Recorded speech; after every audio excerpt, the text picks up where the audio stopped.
Hey everybody, it's Jason Blaha with Ice Cream Fitness here. Let's get to part 2 of the Monday Q&A. First question. When doing your 5x5 novice program, could it be of any benefit to do high bar squat for a workout and low bar for workout B and vice versa? Also, is it okay to do sumo instead of conventional dead? No and no. What I tell guys over and over, if you want to start modifying my program, don't tell people that you're using my program, because I don't want my name on it when you get inferior results. So please, please, please, if you start modifying my program and changing this out, now I don't care if guys add a little bit of rear delt work and extra calf work and extra ab work, that's fine. But when you start changing my lifts, do not tell people you're on my program. That pisses me off, because you're not on my program, you're on your own program that you wrote yourself. Now, as far as alternating them, no, this is a linear progression system for a novice to make gains as fast as possible. If you start switching your squats back and forth, you're going to train one set of motor patterns for the high bar, you're going to train another set for the low bar. I want you to pick one and you stick with it for the next 6 months.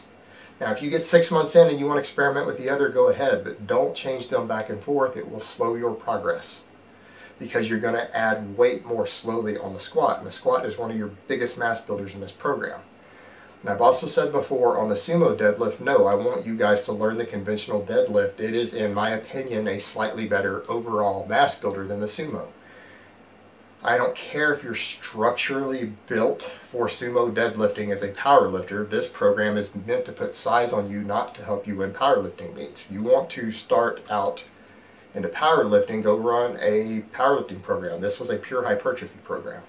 So changing to something that gives you better leverages for a powerlifting meet in a novice hypertrophy program doesn't make any sense. So no, I want you guys to stick with the conventional. You're going to put more size on with it. Alright, next question.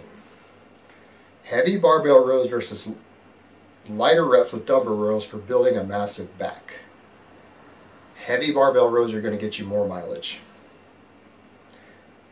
Now, there's certainly nothing wrong with using, as I was discussing in part 1, back off sets or finishing movements. If you want to come back behind after doing heavy barbell rows and do some light one-arm dumbbell rows, feel free to do so. But you're going to make better progress and put more overall meat on your back in a shorter period of time if you're doing the heavy barbell rows. And then other people are going to go, well, I know this guy or this YouTube channel or someone else does only light one-arm dumbbell rows and they have an amazing back. And my question to you becomes, well, one, how many years did it take them to get there? Who's to say they couldn't have had a more impressive back if they did it correctly in 8 years instead of the 10 years that it took them? 2, are they a genetic freak? And 3, how much shit are they on? You have to put those things into perspective, because if you have someone with good genetics and they're using a little bit of gear, they can use the worst training known to man and they're still going to look better than you and I will ever look, no matter what we do. Welcome to the real world. So don't assume that because one person did that, that it makes it automatically optimal.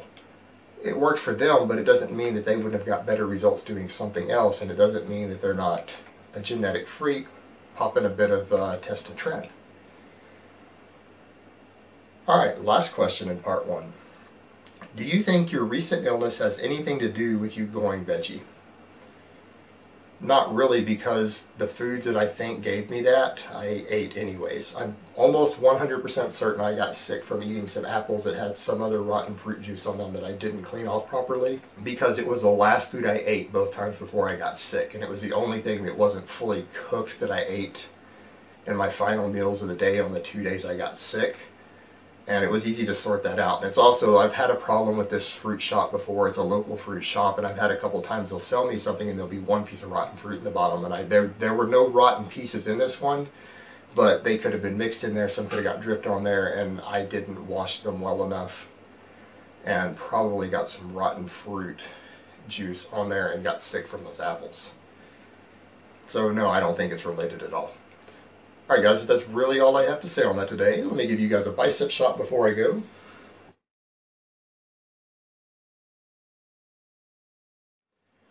So I hope it has been informative, and I will talk to you next time.